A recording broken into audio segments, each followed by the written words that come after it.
제발 더럽고 소름 끼치는 곳에서 탈출을 도와주세요. 1. 애곤. 살다 보면 그런 날이 있다. 재수 없는 일들이 꼬리에 꼬리를 물고 벌어지는 그런 날 말이다. 종국에 가서는 무슨 일이 닥치더라도 담담하게 받아들일 수 있을 만큼의 운수더러운 날. 왜 애곤이 끼었다고 표현하는 그런 날 있지 않은가. 형순에게는 오늘이 바로 그날이었다. 일요일이었지만 남편은 아침부터 모습을 보이지 않았다. 보나마나 동호회 사람들과 등산을 갔을 테지만 이런 방구도 없이 사라진 남편에 대해 형수는 불쾌한 기분이 들었다. 자신을 깨우지 않으려고 그랬을 수도 있지만 어제라도 자신에게 말했어야 했다.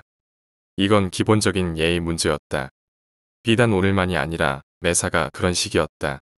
사랑니 때문에 며칠 동안이나 치과 치료를 받았어도 전혀 내색하지 않던 사람이었다. 형순이 카드 명세서를 보고서야 그 사실을 알았을 때 남편은 놀랄 정도로 무덤덤하게 대답했었다. 그게 뭐 대수라고. 일부러 그러는 것이 아니라 몸에 깊이 배인 습관이었다. 부부라면 소소한 것마저도 공유해야 한다고 믿고 있는 형순에게 남편의 행동들은 짜증을 넘어서 스트레스로까지 다가왔다.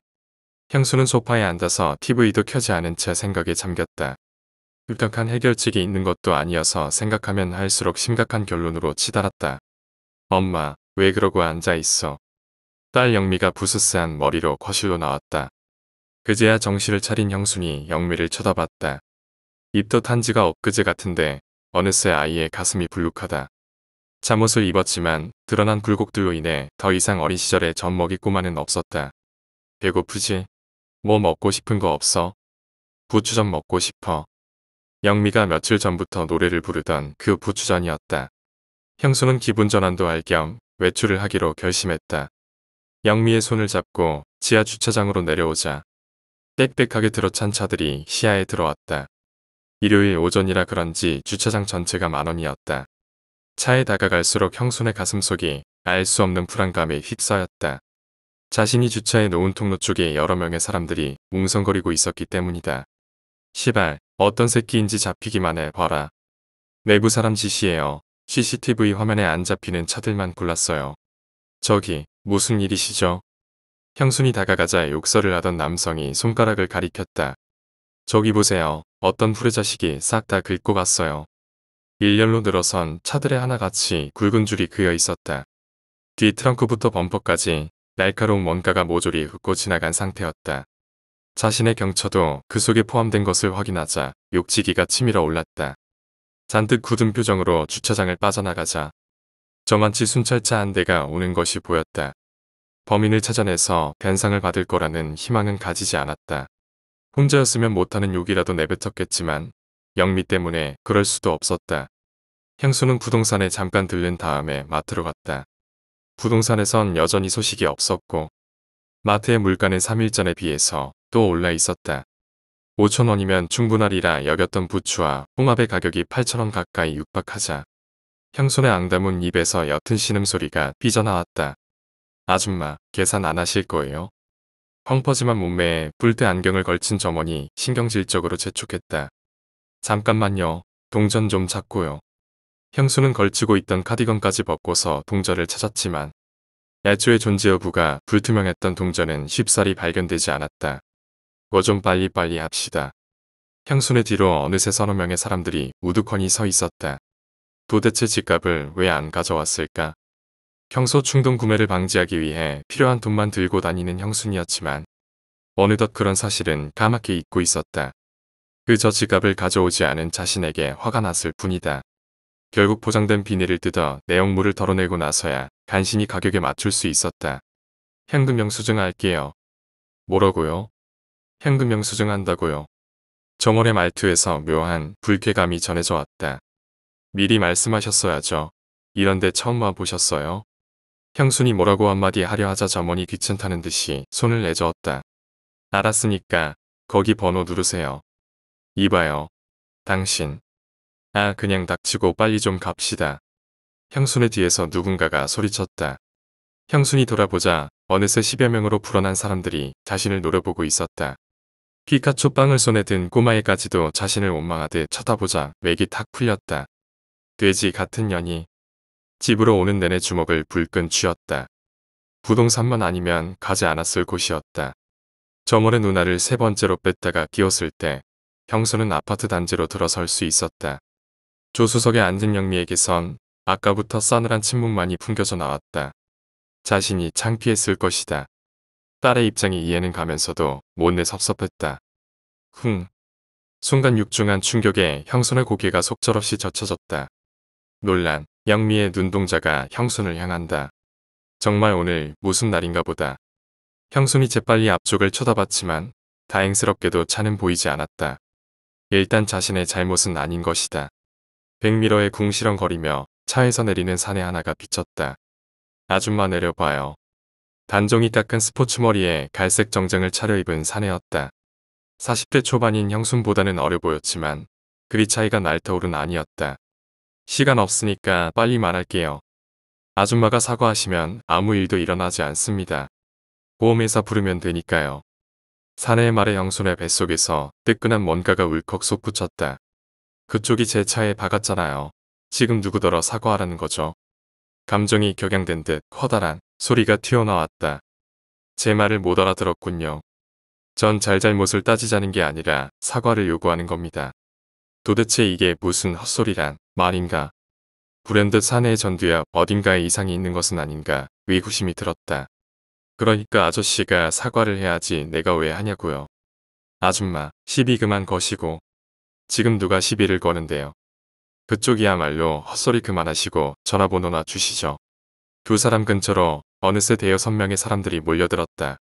대부분 눈에 익은 얼굴들이었고 몇몇은 같은 동에 사는 이웃이기도 했다. 형순의 시선에 자주색 주름치마를 입은 여성의 모습이 언뜻 스쳐 지나갔다. 옆집 사는 경주 엄마였다. 떨떠름한 느낌과 함께 눈앞의 사내에 대한 적개심이 뭉글뭉글 피어올랐다. 전화번호 줄게요. 사내의 얄팍한 입술이 살짝 실룩거렸다. 아줌마가 사과하면요. 아저씨 정신 나갔어? 우리 엄마가 왜 사과를 해야 되는 건데? 아저씨가 멀쩡히 있는 우리 차에 냅다들 이 박았잖아. 아저씨 치매야. 방금 전 일도 기억 안 나나 보지. 형순의 머릿속이 분노로 새하얗게 변해 있는 사이 영미가 사내에게 버럭 소리를 질렀다. 뭐? 사내의 표정이 삽시간에 굳어졌다. 눈꺼풀이 반이나 덮여내리자 얇게 변한 눈 속에서 사나운 살기가 뿜어져 나왔다. 가만히 있어. 어른들 일에 나서는 거 아냐. 형순의 영미를 나무랐지만 내심 통쾌한 기분이 드는 건 어쩔 수 없었다. 다시 한번 말해봐. 사내가 성큼성큼 걸어서 영미에게로 다가갔다. 가까이 오면 겁낼 줄 알아요. 정신병원이나 가보. 사내가 순식간에 영미의 목을 움켜쥐었다. 부드러운 안무라도 추는 것처럼 그의 손이 재킷을 쓰다듬자 잭 나이프 한 자루가 어느새 손에 들려 있었다. 아, 영미야, 오 맙소사. 무슨 짓이야, 미친 놈아. 꺼겁. 사내의 억센 손줄기에 영미의 얼굴이 벌겋게 달아올랐다. 영미가 반사적으로 사내의 손을 쥐어뜯었지만 그것은 요지부동이었다. 형순이 사내에게 달려들어 미친 듯이 팔에 매달렸다. 어느새 튀어나온 잭 나이프의 칼날이 형순의 턱 밑으로 파고들었다. 사내는 영미를 아무렇게나 밀어버리고선 남은 손으로 형순의 머리채를 휘어잡았다. 두피 가죽이 생으로 뜯기는 듯한 고통에 형순이 끔찍한 비명을 질렀다. 구경하는 사람들의 얼굴이 공포로 물들었다. 단순한 접촉사고로 생각했는데 칼이 튀어나오고 비명이 터지자 모두가 꼼짝도 않은 채 사내를 지켜봤다. 잘 들어. 예전 같았으면 면상에 그림이라도 하나 그려줬을 거야. 목에 닿아 있는 칼날에서 차가운 미상의 한기가 느껴졌다. 머리채를 붙들린 형순의 눈에 잔기침을 해대는 영미의 모습이 보였다. 이제 사과는 필요 없어. 그렇다고 변상을 안 하겠다는 말은 아냐. 그냥 죽같은 년들 만났다고 넘길 테니까 더 이상 엉겨붙지 마. 형순이 칼날을 피해 조심스레 고개를 끄덕였다. 그리고 거기 아줌마들. 사내의 잭나이프가 하얗게 질려있는 사람들에게로 향했다. 얼굴 모조리 외우고 있으니까 혓바닥 함부로 놀리면. 사내가 칼을 들어 자신의 목을 가루로 긋는 신용을 했다. 장담하건대 편하게 죽이지는 않을 거야. 내 기억력을 시험하고 싶다면 한번 해봐. 사내가 형순을 놓자 뽑혀나간 머리카락들이 꽃잎처럼 흘러내렸다. 고통에 비해서 많은 양은 아니었지만 형수는 떨어진 머리카락들을 멍하니 주워들었다. 사내가 떠나고 난 뒤 어떻게 집으로 왔는지 정확하게 떠오르지 않았다. 주차장에 차를 주차시키고 엘리베이터를 탔을 테지만 기억에 남아있지는 않았다. 주위에 있던 사람들이 무슨 말을 한 것 같은데 꿈속을 헤매는 듯이 몽롱했다. 형순이 정신을 차린 것은 저녁에 남편이 돌아오고 나서였다. 무슨 일 있어? 표정이 왜 그래? 등산복 차림의 상준이 의아한 눈빛으로 형수를 바라보자 그만 억눌렀던 감정이 폭발했다. 오전까지 가졌던 남편에 대한 원망은 봄눈 녹듯 사라지고 없었다. 형순이 자신을 부둥켜 안고 서럽게 울자 상준은 당혹해하면서도 형순의 등을 토닥거려 주었다. 한참을 울던 형순이 입을 열었다. 주차장 사건부터 해서 마트, 그리고 칼로 협박하던 사내까지 남김없이 털어놓았다. 얘기를 듣는 도중에 남편의 표정이 몇 번이나 바뀌었다. 사내가 영미의 목을 조르던 부분에서는 붉은 눈썹이 위아래로 크게 꿈틀거렸다. 영미는 어딨어? 방에 있을 거야. 남편이 벌떡 일어섰다. 영미의 방에 들어간 남편이 1분도 되지 않아 다시 거실로 나왔다. 전화번호 받은 거 이리 줘봐. 남편도 영미의 목에 남겨진 손자국을 보았을 것이다. 선명한 손바닥 자국이 뱀처럼 영미의 목을 휘감고 있었다. 붉게 물든 손가락 하나하나에 사내의 더러운 흔적이 남아 있었던 것이다. 근데 신고하면 죽여버린다고. 영미 상태 보고도 그런 소리가 나와? 뭐, 얼마나 악질적인 놈인지는 몰라도 이렇게 넘어가면 안 돼. 당신이나 나나 영미 부모 노릇 계속하고 싶으면 반드시 신고해야 돼. 당신이 못 봐서 그래. 사람들 없었으면 진짜 찔렸을 수도 있단 말이야. 가만히 있어. 내가 다 알아서 할 테니까. 형수는 불안해하면서도 사내가 내던지고 간 명함을 건네주었다. 천도 캐피털 상무 박용식. 상준은 곧 어딘가로 전화를 하기 시작했다. 그런 상준의 모습에 형순의 가슴이 쿵쾅거리기 시작했다. 형순이 본 사내는 결코 허튼 소리를 할 인물이 아니었다. 애당초 신고 따위가 겁났다면 결코 칼을 꺼내 들지는 않았을 것이다. 통화를 하는 상준을 뜯어말리고 싶었지만 충격에 빠져 있을 영미를 떠올리자 그마저도 쉽지 않았다. 상준이 한참 만에 통화를 끝내고 형순에게 고개를 돌렸다. 동호회에서 알게 된 형사가 하나 있는데 전화해보니까 걱정하지 말래. 걱정하지 말라고? 응, 양아치 같은 놈들이 그냥 겁주는 거래. 하루에도 수십 번씩 그런 일이 벌어지나 봐. 정말 그랬으면 좋으련만. 상준은 형사의 말에 심히 안심하는 눈치였지만 형수는 그렇지 못했다.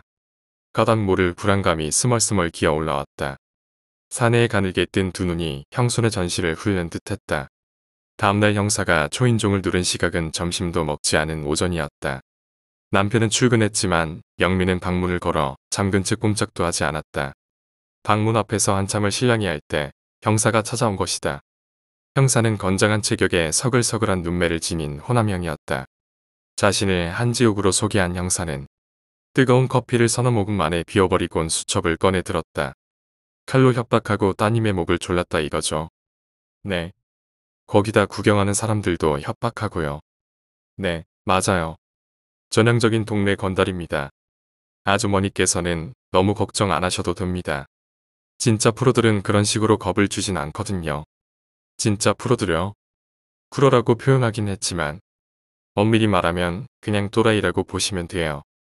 왜 앞뒤 안 가리고 덤벼드는 무식한 놈들 있지 않습니까? 정말 그럴까요? 네, 저만 믿으세요. 그냥 기다리고 계시면 제가 알아서 하겠습니다. 참 명함이 있다고 들었는데. 아, 여기 있어요. 명함. 형사는 명함을 잠시 훑어본 뒤 형순에게 입을 열었다. 따님은 학교에 갔죠? 형순이 고개를 저었다. 창피하다고 방에서 안 나오네요. 학교에 말해놓긴 했는데 걱정입니다. 제가 잠시 따님을 봐도 될까요? 영미를요? 아, 잠시만요. 형순이 몸을 일으키려는 순간 영미의 방문이 삐그덕 열렸다. 폴라티로 목 전체를 꼼꼼히 감싼 영미가 쭈삣쭈삣 거실로 나왔다. 형사에게서 다시 연락이 온 것은 3일이나 지난 후였다. 손자국이 눈에 띄게 희미해지자 영미는 학교에 나갔고 형순의 마음도 안정을 되찾아가던 중이었다. 한지옥입니다. 네, 안녕하세요. 다름이 아니고 박용식이 때문에 말인데요. 박용식요? 칼 들고 협박하던 놈 말이에요. 아, 네. 약간 문제가 생겼습니다. 뜬금없는 형사의 말에 형순의 가슴이 덜컥 내려앉았다. 문제란요? 이놈이 오리발을 딱 내밀고 있어요. 자기는 죽어도 그런 적이 없답니다. 말도 안 돼. 번거로우시겠지만 목격자 진술이 필요해요. 이놈 배짱이 두둑해서 웬만한 말에는 눈 하나 깜짝 안 하네요. 수화기를 든 형순의 팔이 파르르 떨려왔다. 목격자가 없으면 어떻게 되는데요? 증거 불충분으로 석방해야 합니다. 구경꾼이 많다고 하셨으니까 그럴 리는 없겠지만 혹시 석방된다면 조금 위험할 수도 있어요. 형사가 이웃나라 뉴스라도 전하듯 덤덤하게 대꾸했다. 무슨 말이죠? 왜 일전에 말하지 않았습니까? 진짜 프로들 말이에요. 괜찮을 거라면서요. 가슴을 졸이며 형사의 말을 듣던 형순이 소리를 떽 질렀다. 죄송합니다. 저도 모르게. 괜찮습니다. 제 실수도 있는데요. 뭘. 형사는 잠시 뜸을 들이다 다시금 입을 열었다. 한 명만 있으면 됩니다. 그날 현장에 있었던 사람 중에 한 명만 진술해주면 최소 5년 이상은 감옥에 쳐넣을 수 있어요. 통화를 끝낸 형순이 습관적으로 입술을 물어뜯었다. 이제 둘 중 하나를 택해야 했다. 그냥 풀려나게 하든지 아니면 5년간 감옥살이를 시켜야 했다. 지금 풀려난다 하더라도 해코지를 안 한다는 보장이 없었다. 경찰서를 나온 사내가 아파트 단지 입구에 숨어 있을 모습이 떠올랐다.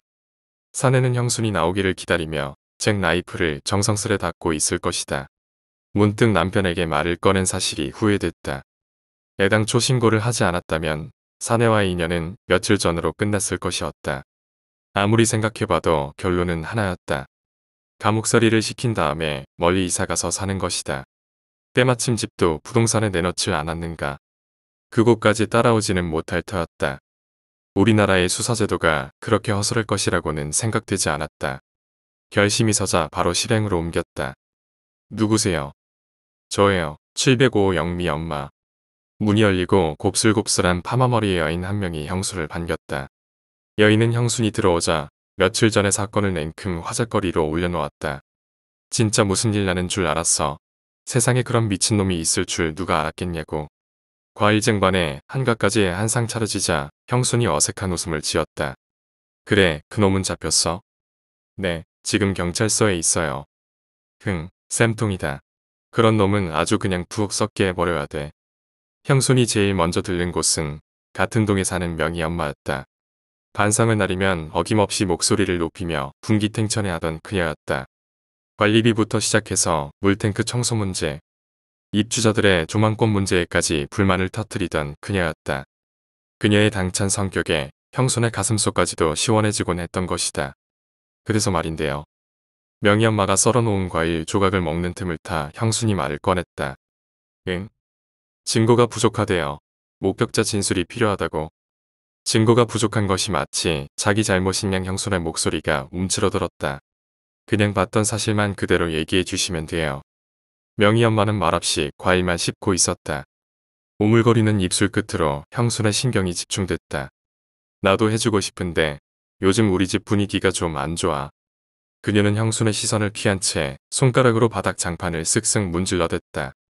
명희 아빠 건강도 좀 안 좋고 영미 엄마도 알다시피 우리 집은 얘들이 셋이나 있잖아. 형수는 애써 웃으며 고개를 끄덕였다. 이리저리 말을 돌렸지만 결론은 꺼림칙하다는 것이었다. 하지만 그때까지는 분명 희망이 있었다. 두 번째를 지나 세 번째 집을 나섰을 때도 약간 불안하긴 했지만 그래도 희망을 버리진 않았다.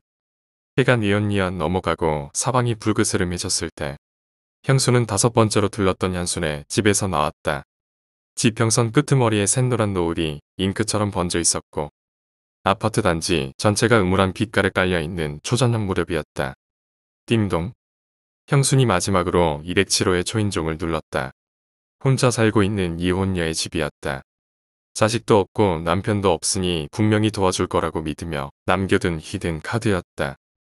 두 번째로 초인종을 눌렀을 때 현관문 아래로 새어나오던 빛이 사라졌다. 형수는 한 번 더 눌러볼까 망설이다가 그냥 돌아섰다. 누가 전해주었는지는 몰라도 그녀는 이미 형술의 방문 목적을 알고 있음이 분명했다. 사방은 이제 완전히 캄캄해져 있었고 형순이 지나갈 때마다 복도등이 하나씩 켜질 뿐이었다. 집으로 오자 아무도 안 온 듯 불이 꺼져 있었다. 열쇠를 꺼내 구멍에 꽂으려는 순간에 옆집의 문이 눈에 들어왔다. 그래, 경주 엄마도 있었지. 자주색의 주름치마를 입고 있던 경주 엄마가 떠올랐다.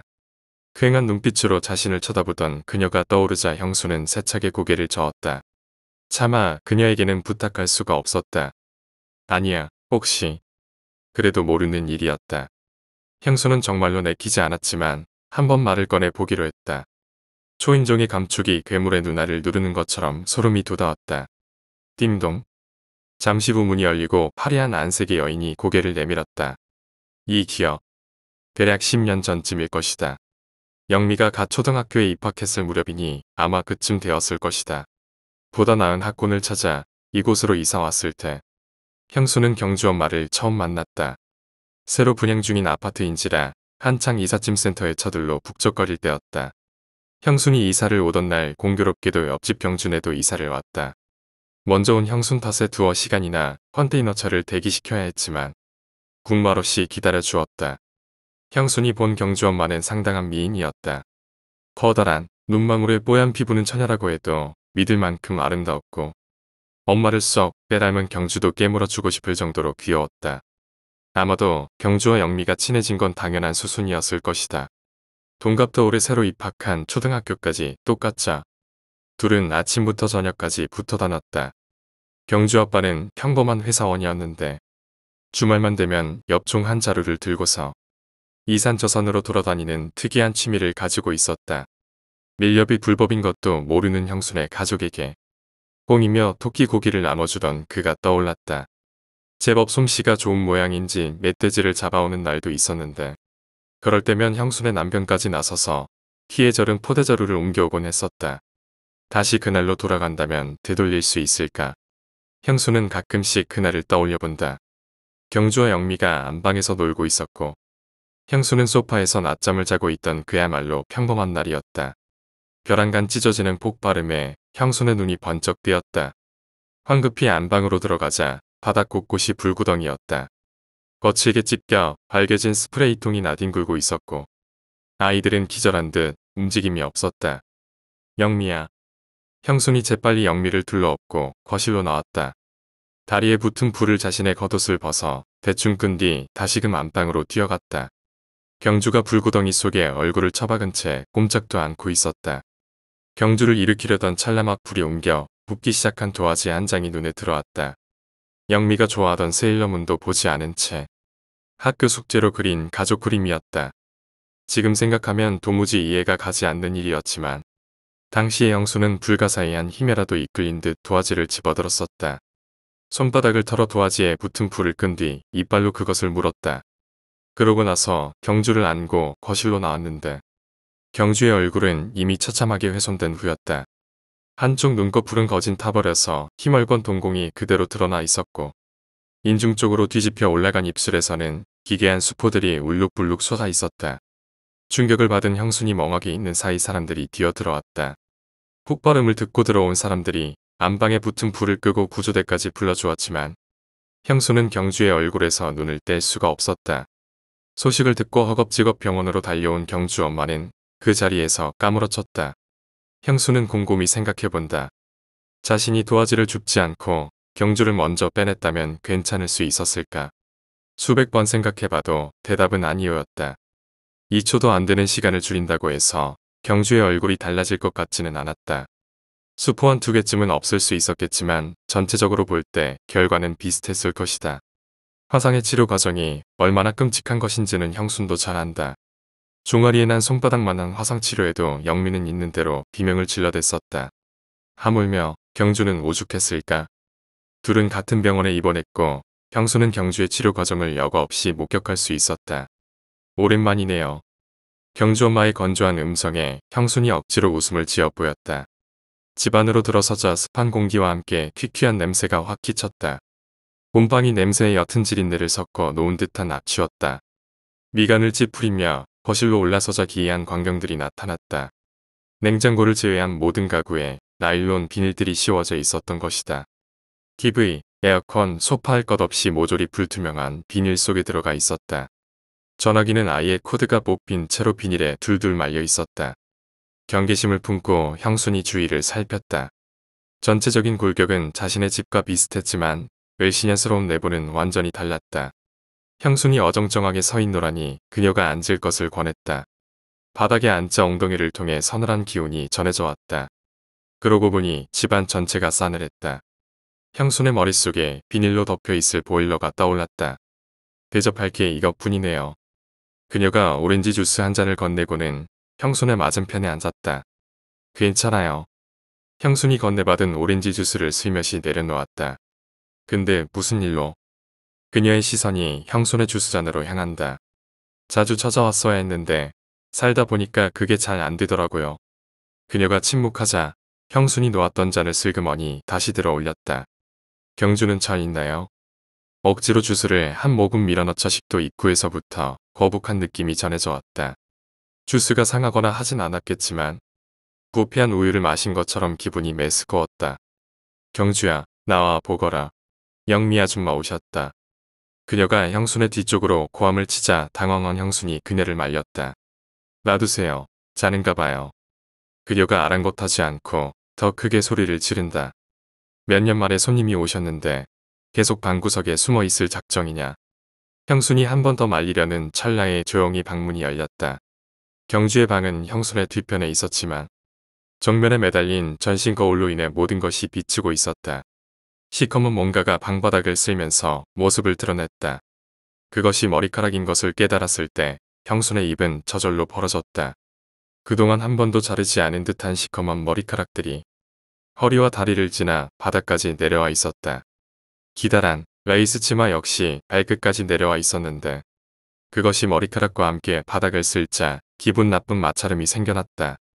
발이 보이지 않아 미끄러지듯이 움직이는 것처럼 보였는데 귀신 같은 경주의 등장에 형순이 마른 침을 꿀꺽 삼켰다.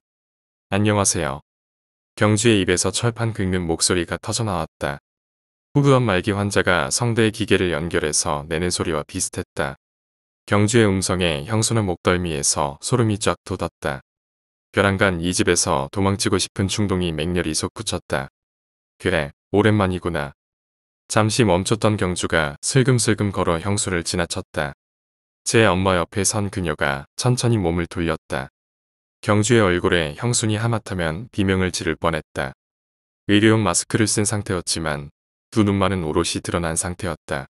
오른쪽 눈은 눈꺼풀부터 눈썹 중간까지 피부가 죽이 아예 사라진 상태였는데 그 자리를 돌출된 안구가 차지하고 있었다. 이제 말해봐요. 경주 엄마가 정적을 깨며 형순에게 말했다. 다름이 아니고요. 목격자 진술을 부탁하려고 이렇게. 무슨 말이죠? 형순이 경주의 시선을 애써 외면하며 자초지종을 설명했다. 가서 말하면 되나요? 네. 그냥 본대로 말하면 되냐고요. 그래요. 그냥 몇 마디 말만 하시면 끝납니다. 그렇게 할게요. 별로 어려운 일도 아니네요. 형순이 허탈할 정도로 그녀는 쉽게 승낙했다. 위험할 것 같아. 조용하게 서 있던 경주의 입에서 다시금 쇳소리가 튀어나왔다. 그녀는 딸의 말에 아무런 대꾸를 하지 않은 채 물끄러미 형수를 바라봤다. 무심한 듯 쳐다보는 그녀의 시선이 형수는 왠지 익숙하다고 생각했다. 경주는 3일에 한 번씩 주기적으로 소독을 받았다.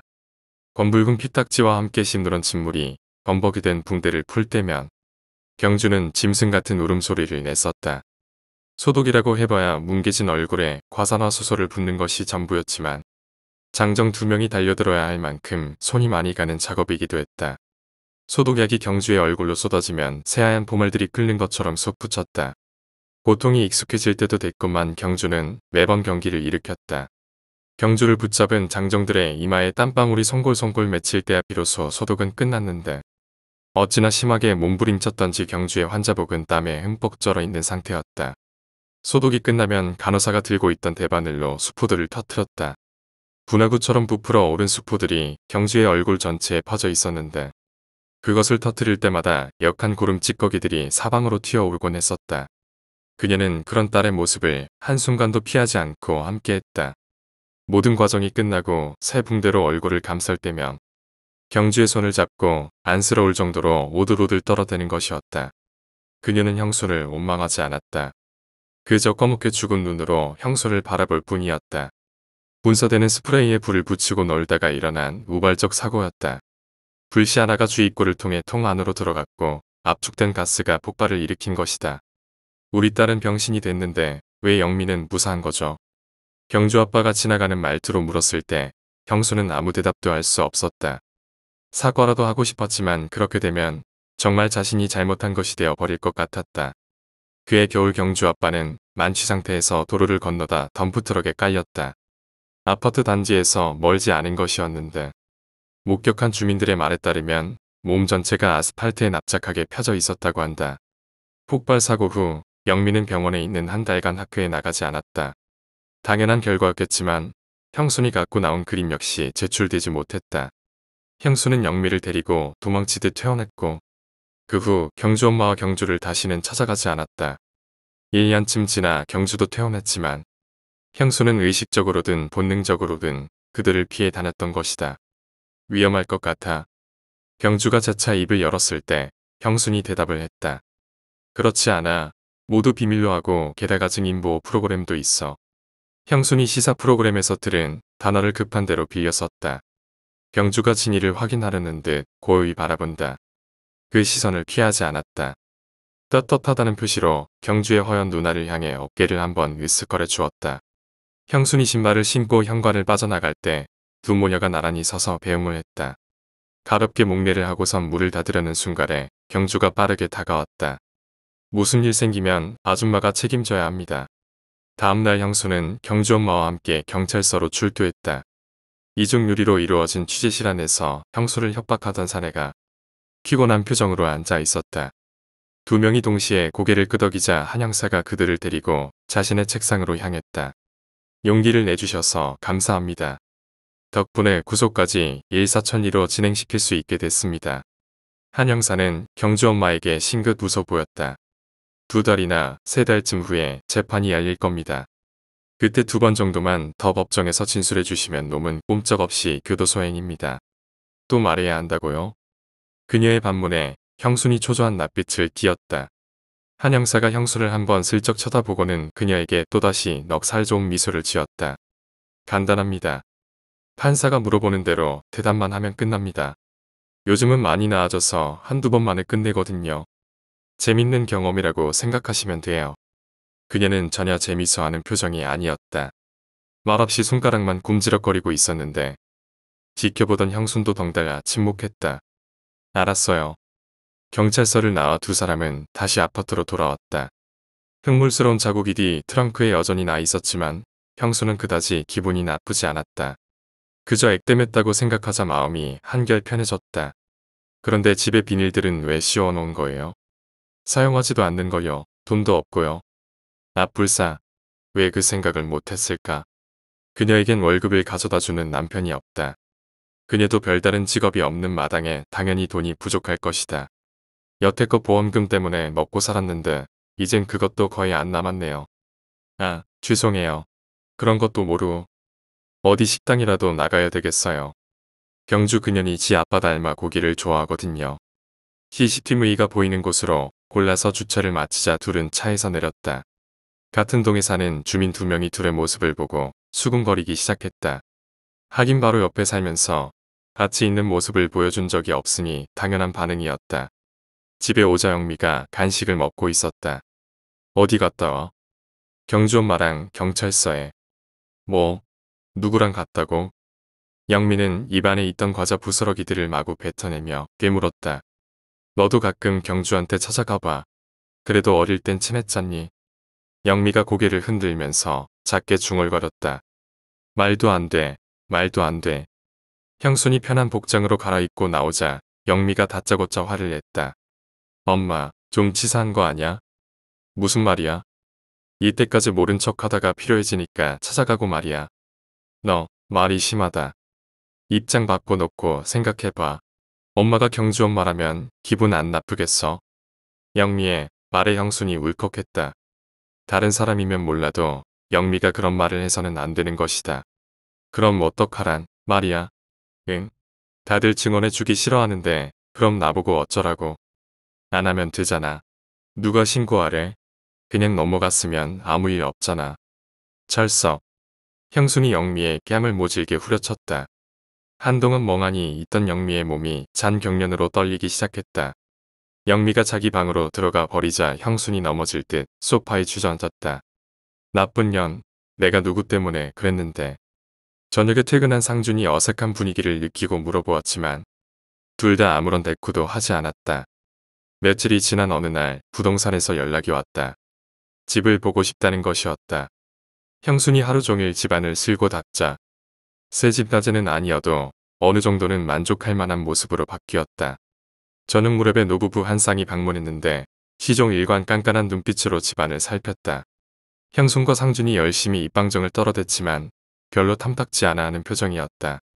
그들이 돌아간 후 형순과 상준은 깨끗이 포기했다. 그들의 태도로 봐서는 전혀 가망이 없어 보였던 것이다. 하지만 둘의 예상과 달리 다음날 부동산에서 연락이 왔다.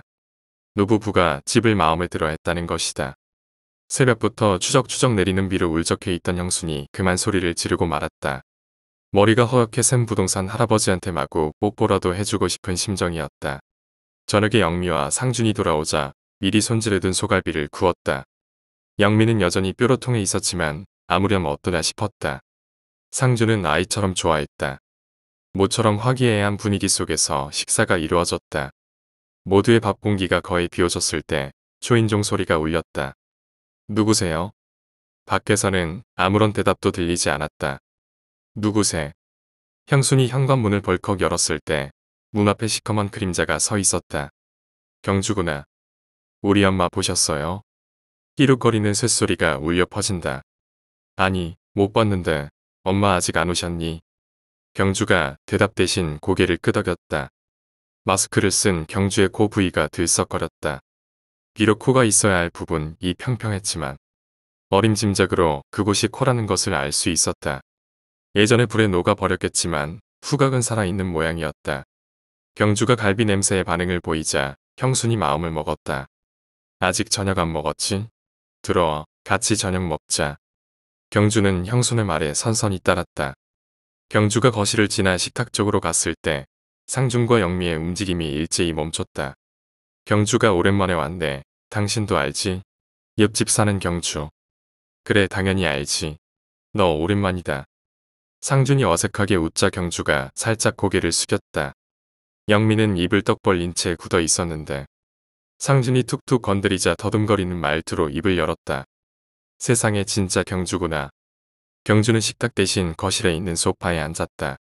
기다란 머리카락들이 소파 전체로 퍼지자 거실 가득 그로테스크한 분위기가 연출됐다. 배가 고팠을 테지만 웬일인지 음식은 쳐다보지도 않았다. 아마 엄마가 걱정됐기 때문이리라. 설거지가 끝날 때까지 긴 침묵이 흘렀다. 습한 날씨의 분위기까지 고요하자 형순의 가슴속에 근원을 알 수 없는 불안감이 생겨났다. 정막을 깨고 요란한 전화벨 소리가 울렸다. 형순이 흠칫 놀라며 수화기를 틀었다. 여보세요. 저 한 형사입니다. 네, 잘 지내셨죠? 잠시 동안 수화기에서 침묵이 흐른다. 말씀하세요. 형수는 상준을 바꿔주려다가 묘한 기분이 들어 그만두었다. 이거 뭐라고 말씀을 드려야 할지 참. 그의 음성에 강한 껄끄러움이 묻어나왔다. 신명희 씨 있지 않습니까? 누구요? 진술하러 같이 오신 분 말이에요. 아, 네. 그런데 무슨 일이죠? 또 다시 침묵이다. 소파에 앉아있던 경주가 고개를 들어 형수를 바라본다. 죽었습니다. 삶 탈출. 수화기를 든 형순이 석고상처럼 굳어졌다. 벼락이라도 맞은 것처럼 머릿속이 온통 새하얗게 변했다. 형순을 움직이게 한 것은 경주의 시선이었다. 경주가 의심스러운 눈초리로 자신을 주시하자 형순이 억지로 입을 열었다. 어쩌다가요? 가슴에 칼을 찔렸어요.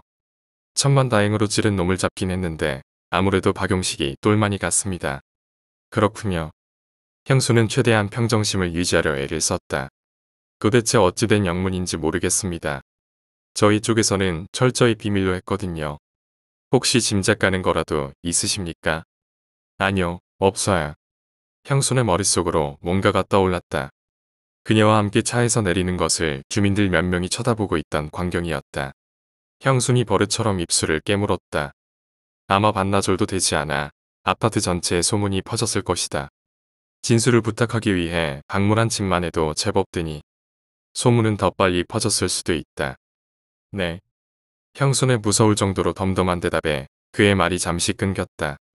목격자가 있으니까 곧 자세한 정황이 밝혀질 겁니다. 그러니 그때까지 목격자, 그놈의 목격자가 문제였다. 안전할 거라고 장담하던 형사의 혓바닥을 다리미로 찢어버리고 싶었다. 혹시 가족분들 폰번호 좀 알 수 있을까요? 조회해보니 따님이 한 분 있는 걸로 나오는데 집으로는 아무리 전화해봐도 안 받더라고요. 아니요, 모르겠어요. 그렇군요. 죄송한 부탁이지만 따님을 보시거든 제 연락처 좀 가르쳐 주시겠습니까? 직접 가야 되는 건데 갑자기 비상이 걸려서요. 그는 송구스럽다는 음성으로 형순에게 부탁했다. 알겠습니다. 그의 뒷말을 적당히 끊은 채 형수는 수화기를 내려놓았다. 누구야? 상준이 기다렸다는 듯이 물었다. 관리실 아저씨야. 응? 그 사람이 무슨 일로? 별거 아닌데 도시가스 파이프 하나가 얼었나봐. 가스 잘 나오는지 물어보더라고. 형순이 눈짓을 보내자 상준이 어색하게 수긍을 해왔다. 무슨 일인지는 몰라도 형수는 지금 거짓말을 하고 있었다. 경주의 시선이 상준을 향했다가 다시금 형순을 향한다.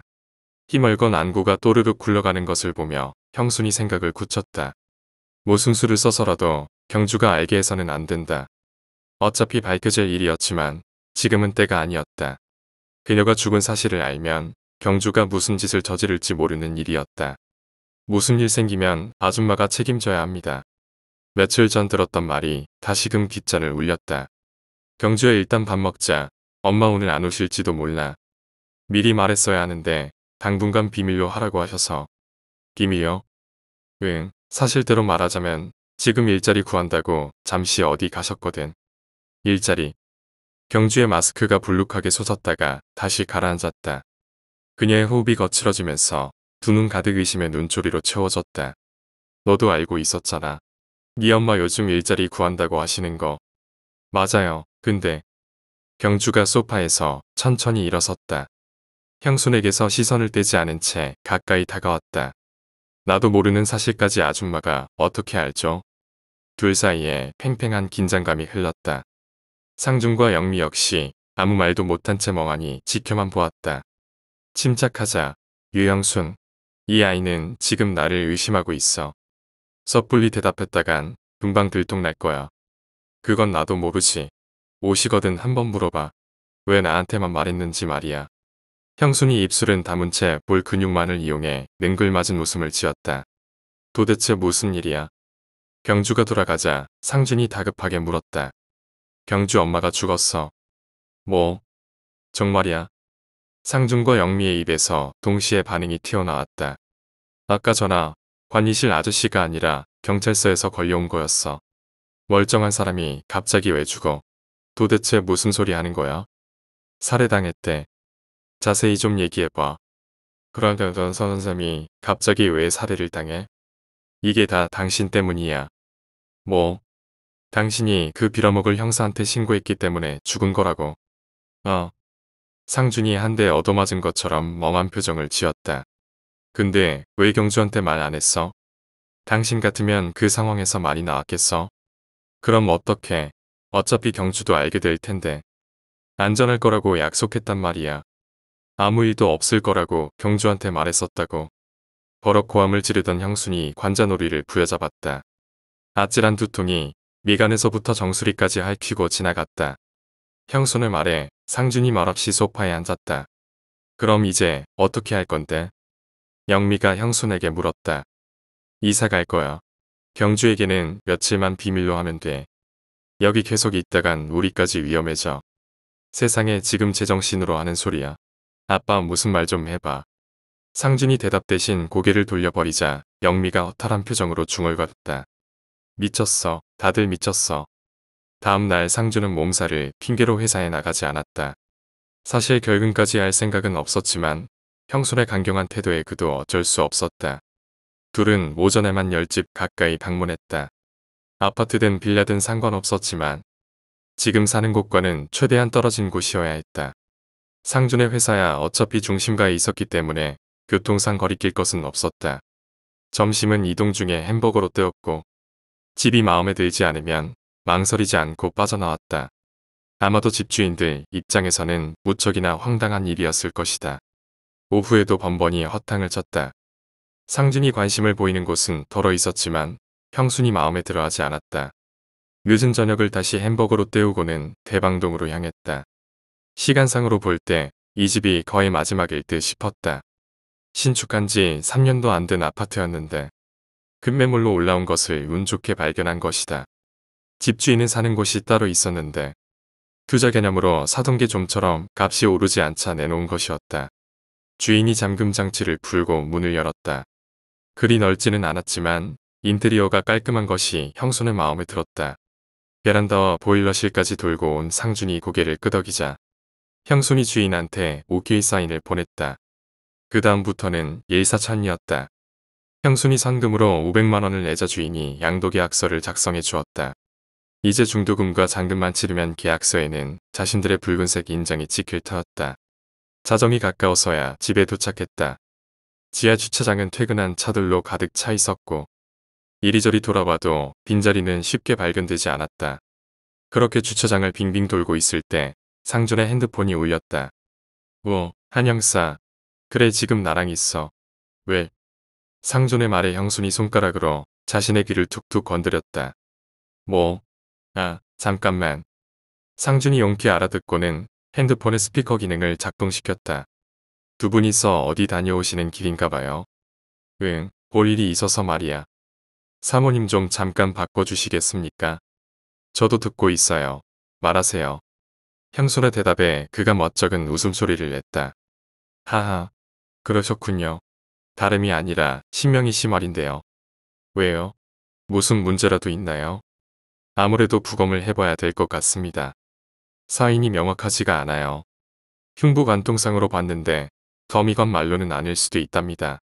신명희 씨 집에서는 계속 전화를 안 받고요. 부검하는데 가족들 동의가 꼭 필요한가요? 그렇진 않습니다. 연고자 없는 사체의 경우에는 임의로 하기도 합니다만 아무래도 조금 꺼림칙한 면이 있죠. 그럼 일단 하세요. 제가 그 집으로 직접 찾아가 볼게요. 아니요, 그러실 필요 없습니다. 제가 날 밝은 대로 방문할 생각이거든요. 아네. 형순과 상준의 시선이 중간에서 얽혔다. 뭐라고 말을 해야 할까? 무슨 핑계를 대야 그가 찾아오는 걸 막을 수 있을까? 형순이 잠시 고민하느라 말이 없자 한 형사가 다시 입을 열었다. 사실 약간 걱정이 돼서 전화드렸습니다. 걱정이라니? 상준의 반문에 그가 가볍게 대답했다. 전화해도 아무도 안 받길래 혹시나 했죠. 신명희 씨처럼 무슨 일 생긴 건 아니. 잠깐만요. 전화한 시각이 언제죠? 방금 전이요. 10분도 안 됐을 겁니다. 오, 맙소사. 형수는 미친 듯이 엘리베이터 버튼을 눌렀다. 5층에 멈춰있던 엘리베이터가 이내 움직이기 시작했지만 형순에게는 지도키도 느리게 보였다. 어닐 거야. 그럴 리가 없어. 입술을 물어뜯으며 자신에게 주문을 걸었다. 이 시간에 영미가 잠들었을 리는 없다. 늘 새벽까지 영화를 다운받아 보던 딸의 모습이 떠올랐다. 어떻게 된 일일까? 걸려오는 전화를 무시할 정도로 영미는 느긋한 성격이 아니었다. 대체 왜 안 받은 거지?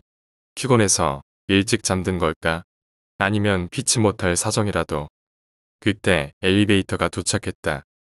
형순이 후들거리는 다리를 엘리베이터로 옮겨놓자 상준이 7층의 버튼을 눌렀다. 7층의 엘리베이터가 멈추고 문이 열리자 형순이 쏜살같이 뛰어나갔다.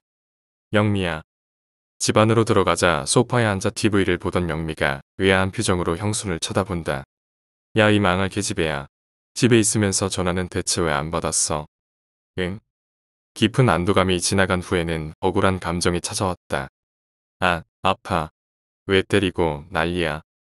형순이 팔뚝을 철썩 때리자 영미가 인상을 쓰며 소리를 지른다. 그러게 왜 전화를 안 받아. 이거사. 완전히 정상으로 돌아온 형순이 옅은 미소를 지어 보였다. 화장실에 있었단 말이야. 그럼 나보고 일보다 말고 전화 받으란 말이야.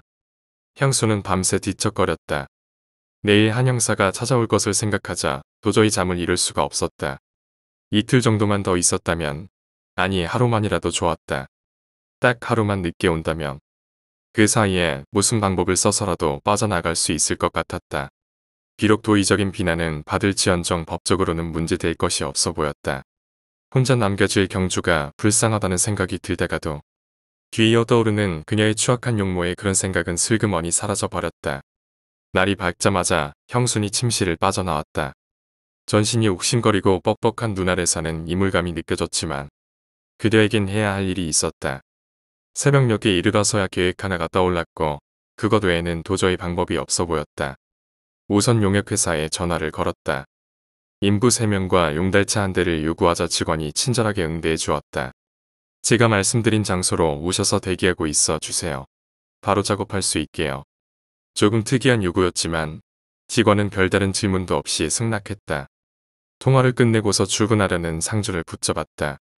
오늘 그 사람들한테 돈 받아서 입금시킬 테니까 저녁에 영미 데리고 새 집으로 가 있어. 당신이 더 빨리 마치잖아. 벌써 아직 가구도 안 옮겼잖아. 옮길 거야. 맨바닥에서 자게 하진 않을 테니까 내 말대로 해. 상준이 미덥지 않은 표정으로 형순을 쳐다본다. 그냥 지금이라도 솔직하게 말하는 게 어때?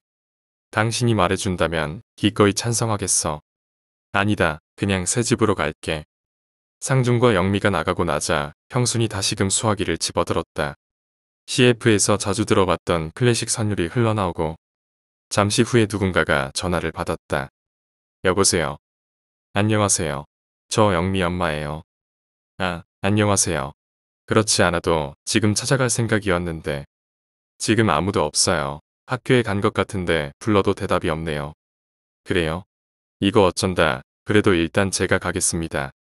그러지 말고 이따가 밤에 와보세요. 고등학생들 보충 수업 8시 넘어서 끝나거든요. 지금 와봤자 헛걸음만 할 텐데요 뭘. 잠깐의 침묵이 흐르고 그가 다시 입을 열었다. 알겠습니다. 그렇게 하죠. 찰칵. 한 형사와의 통화를 마친 후에도 형수는 쉬지 않고 움직였다. 노부부에게서 오전까지 입금을 약속받고 나자 일이 술술 풀린다는 생각이 들었다. 다용도실에 처박혀 있던 박스들을 꺼내 귀중품부터 차근차근 챙겨 넣었다. 장식품이나 전시된 물건들은 가급적 피하고 서랍이나 장롱 속에 있는 것들을 위주로 차곡차곡 담아 나갔다. 안방과 영미방에 있는 옷들을 모조리 꺼내서 거실 중앙으로 모았다. 생각보다 많은 양이어서 나중에는 박스뿐만 아니라 보자기, 심지어는 담요까지 동원에 말아 넣었다. 고된 작업이 끝났을 때 시간은 어느새 정오가 훌쩍 넘어 있었다. 문득 공복감이 밀려왔지만 이 상황에서 도저히 뭘 넘길 수 있을 것 같지 않았다. 혹시 그 사이에 경주라도 찾아온다면 자신의 입을 찢어버리고 싶을 것이다. 용역센터 직원이 알려준 인부 한 명의 핸드폰으로 전화를 걸었다. 지금 705호로 올라오세요. 최대한 조용하게요. 아셨죠? 그들의 입장에서는 행제한 날일 것이다. 기껏 잡담이나 나누면서 반나절을 때웠으니 말이다. 혹시나 싶어 현관문을 열고 주위를 살폈다. 경주의 집은 쥐 죽은 듯이 고요했지만 금세라도 벌컥 문이 열리고 경주가 튀어나올 것만 같았다. 5분쯤 지나자 인부셋이 라텍스 장갑을 낀 채 나타났다. 형순이 재빨리 그들을 안으로 들인 다음 문을 닫았다. 여기 있는 짐들을 차에다 옮겨주세요. 최대한 조용하게요. 아줌마, 아침도 못 먹었는데 밥 먹고 하죠. 짜장면 3그릇만 시켜주세요. 기다린다고 배가 고프네요. 머리가 반쯤 벗어진 중년의 사내 하나가 능글맞게 말하자 남은 2명이 낄낄거리며 웃는다. 이거 다 옮기시면 짜장면이 아니라 탕수육도 시켜드릴 테니까 우선 옮겨주세요. 그리고 다시 한번 말하지만 조용하게요. 시끄럽게 하시면 탕수육은 커녕 짜장면도 없습니다. 아셨죠? 끝내신 다음에는 아까처럼 차에서 대기해 주시고요. 형순이 재차 정숙을 강조했다. 뭐 알겠습니다. 양도 얼마 안 되는데 끝내고 먹는 것도 괜찮겠네요. 대머리 사내가 찬성하자 형순이 검지손가락 하나를 치켜 올렸다. 정확히 10분 후에 움직여주세요. 띵동. 초인종이 울렸지만 아무런 대답이 없다. 띵동. 2번째 초인종이 울렸을 때 현관문 건너편에서 무슨 소리가 들려왔다. 경주야, 영미 엄마야. 문 좀 열어봐. 문이 열리고 그녀가 모습을 드러냈다. 엄마는 아직 안 왔니? 네. 성큼성큼 들어서는 형순의 뒤통수로 따가운 시선이 느껴졌다. 인부가 짐을 옮길 동안 시간을 버는 것, 그것이 방문의 목적이었다. 아무래도 직장을 구하신 것 같아. 그렇지 않고서 이렇게 늦겠니? 지금쯤 교육 같은 거 받고 집으로 오고 있을 수도 있잖아. 안 그래? 형순이 짐짓 쾌활하게 웃어 보였다. 아줌마. 응? 저한테 뭐 숨기는 거 있죠? 뭐? 숨기다니. 숨기긴 내가 뭘 숨겨. 안면부로 더운 피가 확 몰렸지만 형수는 용케 말을 더듬거나 하진 않았다. 기분이 이상해요. 한 번도 이런 적이 없었는데 엄마한테 무슨 일이 생긴 것 같아요. 순간 바깥 통로에서 쿵쿵거리는 소리가 들려왔다. 경주의 고개가 현관으로 돌아가자 다급해진 형순이 아무 말이나 꺼냈다. 경찰에 신고해볼까? 속으로 인부들을 저주하며 형순이 경주의 반응을 살폈다. 말이 조금 이상하네요. 응? 이상하다니. 뭐가?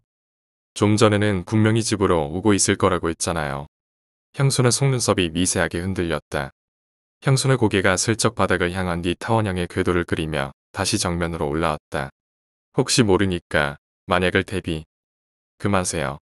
경주의 입에서 비명 같은 짐승 소리가 흘러나왔다. 저번에 얘기했죠.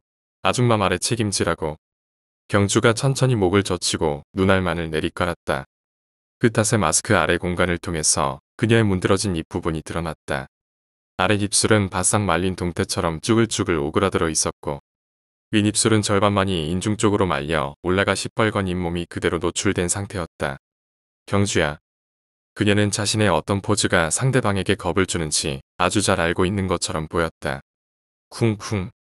또다시 통로에서 소음이 들렸지만 경주는 고개를 돌리지 않았다. 아줌마, 누가 이사 가나 봐요. 형순이 덜덜 떨리는 팔을 슬며시 뒤로 감췄다. 혹시 아줌마네 집은 아니겠죠? 경주가 사전 동작도 없이 벌떡 일어섰다. 공기의 압력으로 그녀의 머리카락들이 양옆으로 휘날렸다. 확인해 봐야겠어요. 말려야 한다. 형순의 머릿속에서 세찬 경보음이 울려댔다. 본능적으로 형순도 따라 일어섰다. 경주가 현관으로 몸을 비틀려는 순간 형순이 경주방의 문고리를 잡아당겼다. 여기가 내 방이니? 건드리지 마. 경주가 무서운 속도로 달려들었다. 그녀는 형순을 거칠게 밀어 버리곤 부서질 듯이 방문을 닫았다. 구업 쪽으로 남벽의 형순의 등이 모질게 부딪혔다. 엄청난 힘이었다. 어찌나 충격이 컸던지 몇 초간 숨쉬기도 곤란할 지경이었다. 경주는 그런 형순을 버려둔 채 현관 쪽으로 성큼성큼 걸어갔다. 찰컥. 문을 열고서 경주가 두리번거리는 것이 보였다. 한참을 살피던 그녀가 다시 형순에게 다가왔다. 아줌마, 앞장서세요. 아줌마 집에 한번 가봐야겠어. 뭐라고? 대체 무슨 소리를 하는 거야? 확인만 할게요. 엄마 오실 때까지 아줌마가 도망가면 안 되잖아요. 그녀의 음성은 단호했다. 형순이 집을 나와 자신의 집 현관문을 열 때까지 그녀의 끈적거리는 시선이 거머리처럼 따라붙었다. 찰컥. 문이 열리자 형순을 제치고 경주가 먼저 안으로 들어섰다. 집은 변한 것이 없었다. 가구도 그대로였고 액자와 전시해 놓은 양주병도 그대로였다. 적어도 외관상 형순의 집은 경주가 보았던 며칠 전과 조금의 차이도 없었던 것이다. 베란다에 널려있는 빨래까지 확인하자 그녀가 선뜻 고개를 숙였다. 죄송해요. 제가 아줌마를 잠깐 의심했네요. 경주가 형순의 대답도 듣지 않은 채 밖으로 나가려 하자 그녀의 어깨를 형순이 재빨리 붙잡았다. 밥 먹고 가. 너 오늘 아무것도 못 먹었지? 경주의 마스크가 조금 떨려왔다. 형순의 말이 무척이나 의외였던 모양이다. 괜찮으니까 먹어도 돼. 배 많이 고프지? 형순이 냉장고에서 반찬들을 꺼내다 식탁으로 옮겼다. 밥까지 푸짐하게 푼 다음에 경주에게 손짓했다. 이리로 와서 먹어. 아줌마. 경주가 망설이자 형순이 이해한다는 표정으로 고개를 끄덕여 보였다. 정말 괜찮으니까 어서 먹어. 불편하면 딴 데 가 있을게. 고마워요. 사실 어제부터 못 먹었거든요. 경주가 식탁에 앉자 형순이 슬그머니 베란다로 나왔다.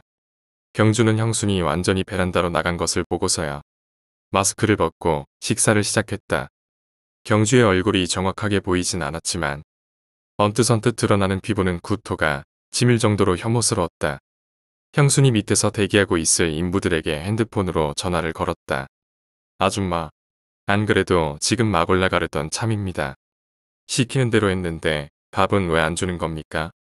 그토록 당부했건만 쿵쿵거리며 소리를 내던 그들을 형수는 이빨이 덜덜거릴 정도로 죽여버리고 싶었다. 지금 손님이 와 있거든요. 그러니까요 근처에 중국집으로 가서 드세요. 우리 돈으로 사 먹으라고요? 아무것도 안 했잖아. 뻔뻔한 새끼들아. 형수는 터져나오려는 욕설을 간신히 삼킨 뒤 입을 열었다. 나중에 드릴게요. 그들은 자기들끼리 쑥덕거리더니 이내 전화를 끊어버렸다. 형수는 심호흡으로 마음을 가라앉힌 뒤 식사를 하고 있는 경주에게 시선을 돌렸다. 추악한 년. 형순이 원해서 한 행동이 아니었다. 경주를 속이기 위해서는 꼭 필요한 작업이었다. 문득 현기증이라도 난 것처럼 어지러웠다. 귀속이 웅웅거리며 시야가 깜깜해지자 손을 더듬어 창문을 열었다. 시원한 바람이 밀물처럼 들어온다. 그렇게 바깥 바람을 쐬고 있자니 다시 시야가 밝아졌다. 아줌마. 베란다가 열리고 경주가 나타났다. 마스크대 쓴 걸 보니 식사를 끝낸 모양이다. 잘 먹었습니다. 이만 가볼게요. 가려고? 그래 가서 좀 쉬어. 기다리면 연락 올 거야. 경주가 돌아간 뒤 형수는 제일 먼저 부엌으로 달려갔다. 식탁이 깨끗했다. 반찬들은 냉장고에 들어가 있었고 그릇과 수저도 씻어놓은 상태였다. 젠장. 한 줄기 불쾌한 기운이 목덜미를 간질거렸다. 건조대를 뒤져 경주가 씻어놓은 그릇을 집어들었다. 물방울이 주르륵 흘러내렸지만 그것이 마치 냄새나는 고름처럼 느껴졌다. 그릇을 쓰레기통에 박아버리고 수저통을 뒤졌다. 한참을 뒤져봐도 구별이 안 가자 그것들도 통째로 쓰레기통에 쳐넣어버렸다. 형순이 긴 외출에서 돌아왔을 때 주변은 이미 어두컴컴해져 있는 상태였다. 물먹은 손마냥 온몸이 축 늘어졌지만 부지런히 움직인 덕분에 계획한 모든 것을 해낼 수 있었다. 경주가 돌아간 뒤 형수는 노부부에게서 입금된 것을 확인하고 그것을 인출한 다음 인부들과 대방동으로 향했다. 형수는 연락으로 미리 기다리고 있던 주인에게 돈을 건네준 뒤 열쇠를 받았다. 싣고 온 짐을 모두 옮긴 뒤 곧바로 인부들을 돌려보냈는데 저녁까지 요구하는 그들에게 형수는 아무 대답도 하지 않음으로써 노골적으로 무시해버렸다. 오는 길에 약국도 잠깐 들른 다음 입력해둔 이삿짐센터로 전화를 걸었다. 공동주택 이상에서는 원칙적으로 해가 저문 이후에 이사하는 것이 금지되어 있었지만 법에 명시된 것은 아니었다. 약간의 웃돈을 지불하자 어렵지 않게 예약을 할 수 있었다.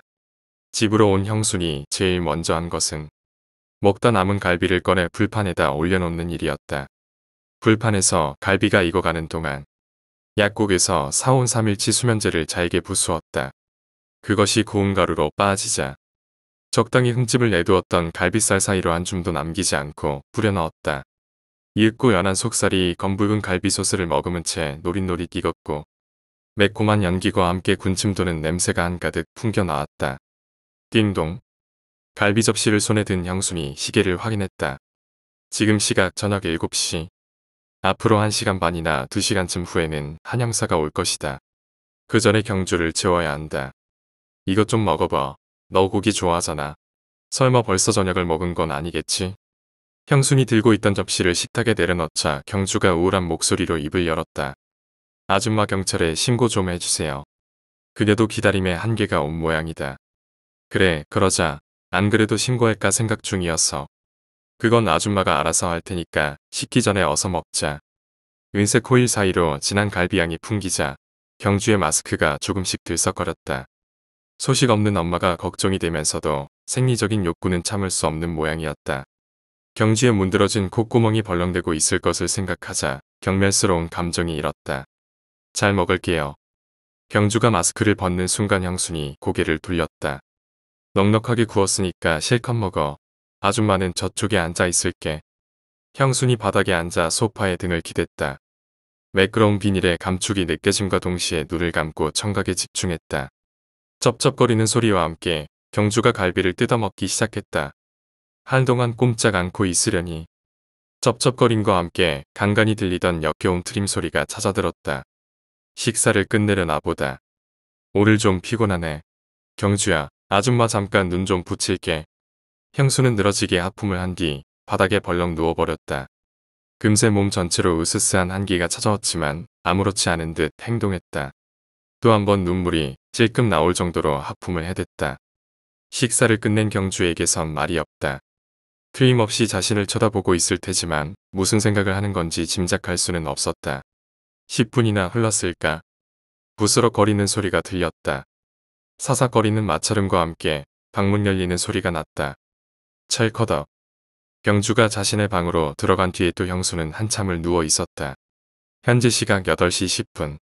형순이 유령처럼 몸을 일으켰다. 경주야, 자니? 아무 대답이 없다. 경주야, 자니? 아줌마가 잠깐 들어가도 될까? 음성을 조금 높였지만 역시 반응이 없다. 방문을 열자 컴컴한 어둠 속 한쪽에 시커먼 덩어리가 보였다. 경주는 이불도 깔지 않은 채 잠들어 있었고 형수는 슬그머니 그곳을 빠져나왔다. 통로에서 내려다보자 대형 크레인 한 대가 벌써 도착해 있었다. 예상보다 훨씬 빠른 시각이다. 현관을 열고 들어서자 거실에서 전화벨이 울리고 있었다. 전화를 받지 않자 곧 자동응답기로 연결이 됐다. 한 형사입니다. 어디 가셨나봐요. 지금 그리로 가는 중입니다. 거의 다 왔어요. 오시면 연락주세요. 형수는 문을 걸어 잠근 뒤 핸드폰의 전원을 꺼버렸다. 불까지 모두 끄고 나자 집 전체에 정막이 흐른다. 몇 분 지나지 않아 한 형사가 도착했다. 그는 경주의 집 초인종을 서너 번 눌러보더니 반응이 없자 이번에는 형순의 집 초인종을 누르기 시작했다. 이번에도 역시 반응이 없자 고개를 갸웃거리며 어딘가로 전화를 걸었다. 정확하진 않았지만 짐작컨대 상준에게 전화를 거는 듯 싶었다. 얼마 지나지 않아 그가 가버리자 형순이 방범 구멍에서 눈을 뗐다. 크레인이 올라오고 있는 듯 멀찍이서 진동 소리가 웅웅 울렸다. 타이밍이 예술이었다. 이사는 조용하고도 신속하게 진행됐는데 낮에 만난 인부들과 달리 이삿짐센터 직원들은 형순의 요구를 착실하게 따라 주었다. 하긴 늦은 밤이었기 때문에 형순의 요구가 없었어도 조용히 움직였을 터였다. 가구들이 하나씩 옮겨지자 집안이 조금씩 비기 시작했다. 침대를 크레인으로 막 옮기고 난 뒤 직원 중 한 명이 형순에게 말을 걸었다. 장롱이 커서 문으로는 못 나오네요. 아무래도 창문을 뜯고 그리로 빼내야 할 것 같은데 괜찮겠어요? 오래 걸리나요? 한 30분쯤 더 걸릴 겁니다. 그럼 그렇게 하세요. 이사가 거의 끝나갈 무렵 사단이 발생했다. 직원 중 하나가 화분을 옮기다가 실수로 떨어뜨린 것이다. 사기 그릇 깨지는 소리와 함께 흙덩이들이 사방으로 튀었다. 조심하셔야죠. 형순이 기겁을 하며 소리를 질렀다. 하지만 자신의 목소리도 시끄러운 것을 깨닫자 입을 다물었다. 이제 끝났죠? 집안은 형순이 예전에 이사 왔을 때처럼 완전히 비어 있었다. 가구들이 모두 빠지자 공간이 훨씬 넓어졌지만 그런 건 아무래도 상관이 없었다. 아니요, 이제 창문을 뜯어내고 장롱을 빼야 합니다. 직원 중 하나가 창문에 손을 올리자 형순이 황급히 제지했다. 그냥 두세요. 장롱은 안 옮기셔도 돼요. 그럼 진짜로 끝난 거 맞죠? 아무래도 불안했다. 화분 소리에 경주가 잠에서 깰 것 같은 기분이다. 이 주소예요. 이리로 가시면 남편이 기다리고 있을 거예요. 형순이 메모지를 건네자 직원들이 철수했다. 길게 뻗어 있던 철제 크레인도 서서히 지상으로 내려가 버리고 형순 혼자 남았다. 거두었던 핸드폰에 전원을 켜자 밀린 메시지들이 한꺼번에 쏟아졌다. 부재중 36통. 한 형사에게서 걸려온 2통을 제외하고는 모두 상준의 전화였다. 찰컥. 바로 그 순간이었다. 열려있던 현관문 사이로 이질적인 소음 하나가 흘러들어왔다. 맙소사. 형순의 몸이 본능적으로 움직였다. 안방으로 도망친 형순이 장롱 문을 염과 동시에 밖에서 누군가가 거실로 들어왔다. 형순이 장롱 속에 숨은 뒤 문을 닫고 나자 비명소리가 터졌다. 아, 뭐야 이게. 그르렁거리는 쇳소리. 바로 경주였다. 어디 간 거야? 설마 도망간 건 아니겠지. 경주가 미친 듯이 집안을 돌아다니기 시작했다. 고래고래 악을 써가면서 중간중간 알아듣지 못할 말들을 중얼거렸다. 컴컴한 장롱 속에서 떨고 있던 형순이 고개를 번쩍 들었다. 전화가 울린 것이다. 경주의 소리도 일순 멈췄다. 한참을 울리던 전화는 아무도 받지 않자 자동응답기로 연결이 됐다. 아직도 안 오셨나 보군요. 아까 신명희 씨 집에 갈 때 잠깐 들렀었는데 안 계시더라고요. 한 형사의 전화였다. 한 형사는 혼자 말하는 것이 어색한지 조금 뜸을 들였다. 직접 말씀드려야 하는데 바쁘신 것 같으니까 여기다 말할게요. 조금 전에 신명희 씨 부검 결과가 나왔습니다. 흉부관통상이 아니라 뇌저상으로 판명됐어요. 아마 가슴 쪽은 죽고 난 다음에 찌른 모양입니다. 무슨 말이죠? 경주에 억눌린 듯한 음성이 터져나왔다. 누구시죠? 영미 어머니신가요? 다시 말해보세요. 신명희 씨가 어떻게 됐다고요? 죄송하지만 전화 받는 분은 누굽니까? 신명희가 우리 엄마예요. 수화기에서는 한참 동안 말이 없었다. 아마도 무슨 말을 해야 할지 고민하고 있는 것이리라. 따님이시군요. 정말 안타까운 일입니다만 어머니께서는 이틀 전에 사망하셨습니다. 마침내 경주가 알아버렸다. 자신이 무사히 빠져나간 후에 알았어야 했지만 결과적으로 자신은 이곳에 숨어 있고 경주는 진실을 알아버렸다. 바로 알려드렸어야 하는데 계속 집에 안 계셔서 그러진 못했네요. 정말 죄송합니다. 영미 어머니께도 말드려놨는데 이것 참 면목이 없군요. 흐느끼는 소리가 들리는 듯 하더니 벼랑간 우즈끈거리며 뭔가가 부서졌다. 한영사의 목소리가 더 이상 들리지 않는 걸로 봐서 경주가 전화기를 집어던진 모양이었다. 아줌마 우리 엄마가 정말 죽었어요. 그녀가 울부짖었다. 탁한 쇳소리만 낼 수 있는 줄 알았지만 놀랍게도 어린아이의 음성으로 울고 있었다. 우리 엄마 죽이고 도망가려고 했어요. 나 재우고 그 사이에 도망가려고. 경주의 목소리가 점점 멀어진다. 흐느끼는 목소리가 완전히 사라지자 형순이 재빨리 핸드폰 폴더를 열었다. 여보세요. 당신 도대체 어떻게 된 거야? 전화도 안 받고. 신호가 몇 번 울리기도 전에 상준의 음성이 커다랗게 울렸다. 한영사한테서 전화 왔었어. 집에 갔었는데 아무도 없다길래. 얼마나 놀란 줄 알아? 벼랑간 거실에서 육중한 소음이 터져나왔다. 여보세요? 당신 듣고 있어? 경찰에 신고해. 형순이 모기만 한 소리를 내뱉었다. 뭐라고? 잘 안 들려 좀 크게 말해봐. 신고하라고. 쿵쿵거리는 소리가 이내 안방으로 이어졌다. 가느다란 틈 사이로 포대자루 같은 것을 끌고 들어오는 경주의 모습이 보였다. 신고하라고? 이제 와서 무슨 신고를 해?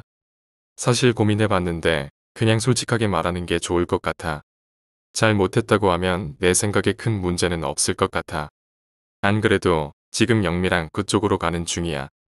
안 돼. 오면 안 돼. 너 혼자서 결정하고 그래. 장롱 바로 앞으로 육중한 뭔가가 떨어졌다. 포대자루에서 나온 그것은 공 모양의 마스크 비슷했는데 상당히 무거운 듯 바닥에 닿을 때마다 집안 전체가 시끄럽게 울렸다. 경주가 이번에는 천장에 매달린 전등을 부수기 시작했다. 안방을 시작으로 집안 곳곳에서 전구알 터지는 소리가 들려왔다. 오지마, 그냥 신고해. 무슨 일 있는 거야? 조금만 기다려. 모퉁이만 돌면 주차장 입구야. 전등을 모두 깨트린 듯 잠시 정적이 흘렀다. 히히, 아줌마 집에 있는 거 알아요. 벼랑간 그녀가 개구쟁이 아이처럼 웃었다. 발걸음 소리가 안방 쪽으로 다가오자 형순이 눈을 질끈 감았다. 아줌마가 있다는 걸 느낄 수 있어요. 장롱 앞에서 발걸음이 뚝 끊겼다. 왜냐면요. 신발이 있었거든요. 장롱의 문이 흉폭하게 열렸다. 마스크를 벗어버린 경주의 모습에 형순이 찢어져라 비명을 질렀다. 아아. 둔탁한 뭔가가 머리를 내리쳤고 형순의 몸이 축 늘어졌다. 경주가 형순을 바닥으로 끌어내리자 손에 쥐어있던 핸드폰이 떨어졌다. 그녀가 형순의 핸드폰을 주워든다. 형순아. 무슨 일이야? 괜찮아. 이제 다 왔으니까 조금만 기다려. 아저씨. 여보세요? 누구야? 경준이. 아줌마 방금 제가 죽였어요. 경주가 킥킥 웃으면서 형순을 질질 끌었다. 거실까지 끌고 나오자 형순에게서 그녀의 손이 떨어졌다. 형순은 지금 비몽사몽간이었다. 의식을 잃지는 않았지만 고속의 회전목마라도 탄 듯 세상 전체가 빙글빙글 돌았다. 흐려져가는 시선 속으로 어둠 속에 숨어있는 경주가 보였다. 곧 상준이 소리를 지르면서 뛰어들어왔다. 뭐라고 소리를 질렀지만 형순에게는 마치 영화 속의 슬로 모션처럼 느껴졌다. 상준이 뭔가를 밟고 넘어졌다. 무척이나 고통스러운 듯이 입을 쩍쩍 벌려댔지만 아무 소리도 들리지 않았다. 넘어진 상준의 너머로 영미가 나타났다. 시커먼 뭔가가 영미를 덮쳤지만 형수는 이미 의식을 잃은 후였다. 정말. 머리가 빠개질 것 같이 아프다. 얼마나 아픈지 두개골부터 뇌까지 바늘 수십 개가 박혀 있는 것 같다. 낑낑거리며 참고 있으려니 누군가 자신을 부른다. 누굴까? 뒤를 돌아봤지만 밝은 햇살 때문에 얼굴이 보이지 않는다. 얼굴을 잔뜩 찌푸리자 뭔가를 내민다. 도화지 한 장. 아, 영미구나. 사랑스러운 내 딸 영미. 끔찍했던 두통이 씻은 듯이 사라진다. 영미를 덥석 안고서 얼굴을 들여다본다. 썩어가는 얼굴. 누런색 구더기가 득실거리는 얼굴이 사악하게 웃고 있다. 아줌마. 형순의 눈이 번쩍 뜨였다. 창문으로 들어오는 가로등 불빛에 주변의 광경이 비추고 있었다. 고개를 돌리자 저만치서 상준이 모두 누워있다. 상준의 다리 주위는 뭔가를 엎지른 것처럼 액체가 흥건했는데 자세히 살피자 그것이 시뻘건 색임을 깨달았다. 여보. 상준이 천천히 돌아본다. 얼굴은 흘러내린 땀으로 범벅이 되어 있고 일그러진 표정으로 흡사 울고 있는 것처럼 보였다. 상준이 고통을 호소하며 양손을 다리 쪽으로 가져갔다. 흥건한 액체 한가운데 그의 다리가 놓여 있었는데 한쪽 발목에 시커먼 뭔가가 매달려 있었다. 둥그런 박 모양의 철제기구. 흡사 중세시대 여인들의 정조대를 연상케 하는 물건이 상준의 발목 깊숙이 채워져 있었다. 극도로 고통스러운 듯이 차마 만지지는 못하고 그 주위로 손만 가져가는 상준이었다. 아줌마, 정신이 드세요. 누군가 또 있었다. 소리 나는 곳으로 고개를 돌리자 모서리 쪽에서 포대자루를 깔고 앉아있는 경주의 모습이 보였다. 그러고 보니 생각이 났다. 상준의 발목에 매달린 것은 경주가 앉아있는 저 두툼한 포대자루에서 나온 것이었다. 아줌마 남편이 많이 힘들어해요. 저대로 두면 출혈바다로 죽을 수도 있고요. 뭐라고? 형순이 다시 상준을 쳐다봤다. 바닥에 가득한 시뻘건 액체. 그것은 상준의 발목에서 흘러나온 피였던 것이다.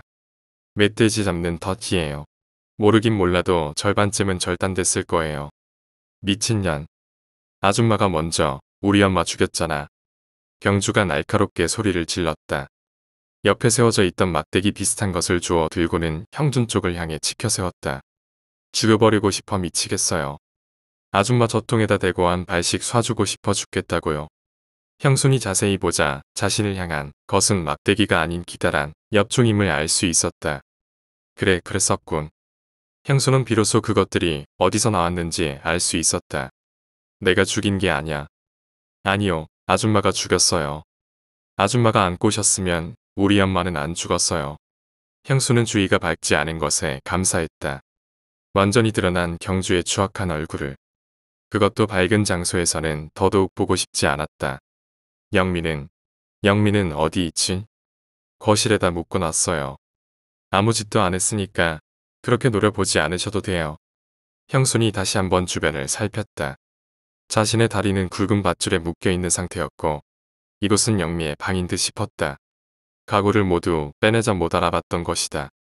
엎드려 있는 자신의 얼굴 왼편으로는 플라스틱 대야가 하나 놓여 있었는데 가득 채워진 물 안으로 길쭉한 뭔가가 2개 들어가 있었다. 자신의 짐작이 맞다면 저것은 젓가락일 것이다. 아줌마, 제 말 좀 들어보세요. 젓가락에 대한 의문을 가질 틈도 없이 경주가 형순에게 말했다.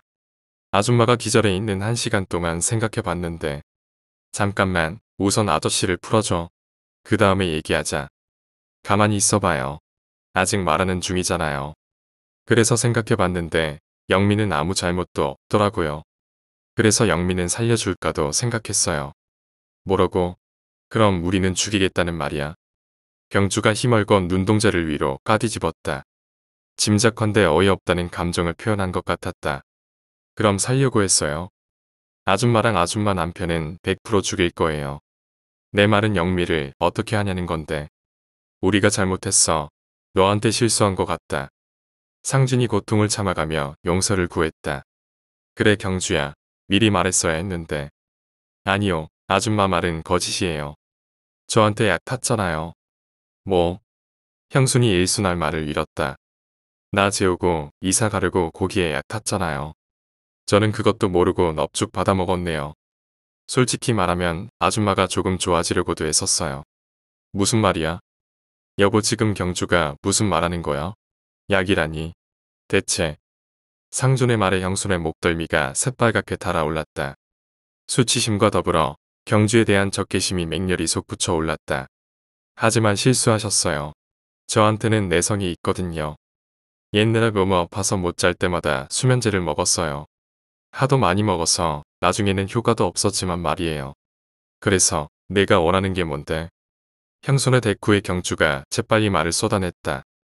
두 분이 최대한 고통스럽게 죽어준다면 영미를 살려줄게요. 옆에 있는 데야 보이시죠? 그 안에 있는 젓가락을 저기 있는 구멍에 끼워주세요. 경주가 총으로 가리킨 곳에는 아무것도 없었다. 분홍색 꽃무늬 벽지와 콘센트 하나가 보일 뿐이었다. 설마. 맞아요. 그 콘센트 구멍에 젓가락을 꽂으면 영미를 살려줄게요. 말도 안 돼. 미친 소리. 형순과 상준의 입에서 동시에 악소리가 터졌다. 뭐 안 하셔도 상관은 없어요. 만약 안 하겠다면 어떻게 할 거지? 상준의 물음에 경주가 별거 아니라는 투로 대답했다. 그럼 총으로 셋 다 죽일 거예요. 물론 훨씬 덜 아프겠지만. 미친년, 더러운 년, 쓰레기 같은 년. 형순이 미친 듯이 소리를 질렀다. 그렇게라도 하지 않으면 두려움 때문에 정신이 나갈 것만 같았다. 아저씨부터 선택하세요. 어느 쪽이죠? 형순의 욕설에도 아랑곳하지 않고 경주가 상준에게 묻는다. 잠깐만. 상준의 표정이 기이하게 변했다. 고통으로 일그러져 있던 얼굴 대신 초점 잃은 눈이 멍하니 젓가락만 향하고 있었다. 한참을 고민하던 상준이 굳은 목소리로 말했다. 우리가 죽겠어. 영미는 살려줘. 여보, 지금 무슨 소리 하는 거야? 미안해. 이것밖에 방법이 없는 것 같아. 다리는 아까부터 감각이 없고 아마 여기서 나간다고 해도 예전처럼 걸어 다닐 수는 없을 거야. 같이 결정해야지. 왜 자꾸 당신 혼자 결정해? 왜? 상준이 말없이 자신의 대화 속에서 젓가락을 꺼내 들었다. 아저씨, 제가 셋을 셀게요. 못 꽂으시면 바로 머리가 날아갈 겁니다. 젓가락을 쥔 상준의 손이 부들부들 떨렸다. 안쓰러울 정도로 떨리던 그의 손이 콘센트 바로 앞까지 이동하자 경주가 셋을 세기 시작했다. 하나 둘. 너무도 끔찍한 광경에 형순이 결국 고개를 돌려버렸다. 셋. 따닥거리는 듯한 소리가 들렸지만 형순은 결코 쳐다보고 싶지 않았다. 이상했다. 형순의 귀로 상준의 숨소리가 계속 들려오고 있었다. 여보. 상준이 눈을 질끈 감은 채 와들와들 떨어대고 있었다. 젓가락 한쪽은 콘센트에 깊숙이 꽂혔지만 다른 한쪽은 허공을 향해 있었다. 실패했네요. 방아쇠가 움직이자 천둥 같은 총성이 터졌다. 상준은 뒤통수가 완전히 으깨진 채로 바닥에 얼굴을 쳐박았다. 그의 주변 벽지로 핏방울들이 세차게 뿌려졌다. 맙소사. 아줌마 남편은 한쪽만 꽂았어요. 두 군데를 동시에 꽂아야 전기가 통하는데 말이죠. 이 악마 같은 년. 이제 아줌마가 선택할 차례입니다. 시간이 없으니까 얼른 선택해주세요. 경주가 덤덤하게 말했다. 그녀의 말에 형순이 문득 이상한 생각이 들었다. 아줌마가 성공하시면 영미는 살려드립니다. 자, 이제 셀게요. 경주의 말이 달라졌다. 아까 전에는 둘 다 젓가락을 꽂아야 영미를 살려주겠다고 하더니 이제는 자신만 성공하면 살려주겠단다. 형순의 시선이 자연스럽게 경주의 눈을 향했다. 노란색 눈알. 허옇게 치켜뜨던 눈알이 비쩍 마른 동태새끼 마냥 노랗게 변해 있었다. 광기로 번들거리는 그것을 보며 형수는 확신이 생겼다. 미쳤다. 저녀는 확실히 미쳤다. 충격으로 정신이 나간 것이 분명했다. 거래를 하는 것이 아니라 자신들을 가지고 노는 것이었다. 형순의 시선이 다시 대야를 향했다. 물속으로 굴절되어 있는 젓가락들이 보이자 침착하게 생각을 정리했다. 자신이 감전당해 죽더라도 경주가 영미를 살려준다는 확신이 없었다. 하나. 음산한 소리가 들렸지만 생각을 멈추진 않았다. 젓가락을 꺼내기 위해 대야 속으로 손을 담갔다. 차가운 물이 닿자 불현듯 의문이 생겼다. 이 물은 뭐지? 단순히 전기가 잘 통하게 하려는 것인가? 둘. 형순이 젓가락을 콘센트 구멍 쪽으로 가져갔다. 잠깐만. 벼랑간 형순이 소리를 질렀다. 순간적으로 아이디어 하나가 스쳐갔던 것이다. 아줌마 허튼 수작 부리면 영미는 죽어요. 미안해. 너무 긴장해서 그랬어. 형순이 다시 젓가락을 갖다 대면서 계획을 정리했다. 이 계획이 성공하면 비록 자신은 죽겠지만 영미는 무사할 것이다. 형순의 시선에 찰랑거리는 대야가 크게 새겨졌다. 대야에 담긴 물은 영미를 구하라는 신의 계시여. 천사가 준 선물이었다. 아, 저기. 경주의 시선이 자연스럽게 창문 쪽으로 옮겨짐과 동시에 형순이 대야를 뒤집었다. 물은 빠른 속도로 흘러갔고 경주가 다시 형수를 돌아봤을 땐 포대까지 닿아 있는 상태였다. 죽어버려. 추악한 년. 경주의 치맛자락과 발바닥까지 물에 닿는 것을 보고 힘껏 젓가락을 밀어 넣었다. 형수를 중심으로 찰나의 시간이 느릿하게 움직였다. 경주의 노란 눈알이 웃고 있다고 느낀 것은 착각일까? 손가락 끝에서 뭔가가 따끔거리기 시작했을 때 형수는 자신의 판단이 잘못된 것일지도 모른다는 생각이 들었다. 따끔거리는 느낌이 팔을 지나 어깨까지 올라왔을 때는 제법 커다란 통증으로 변해 있었다. 머릿속에서 빛이 번쩍했다. 뇌의 껍질이 강제로 벗겨지고 그 속으로 무수한 파편들이 쑤시고 들어왔다. 극도의 고통과 함께 폭발할 것 같은 압력이 안구로 가득 쏠렸다. 펄펄 끓는 쇳물이 피 대신 전신을 돌고 팔다리가 미친 듯이 오그라들었다. 구운 오징어처럼 연골과 뼈까지 부수어가며 한없이 안쪽으로 말려들었다. 금이 쩍쩍 가기 시작한 형순의 눈에 경주의 모습이 보였다. 벌러덩 자빠진 채 그녀도 자신처럼 바싹 오그라들고 있었다. 경주의 얼굴이 다시 웃고 있다고 느꼈을 때 형수는 마침내 깨달았다.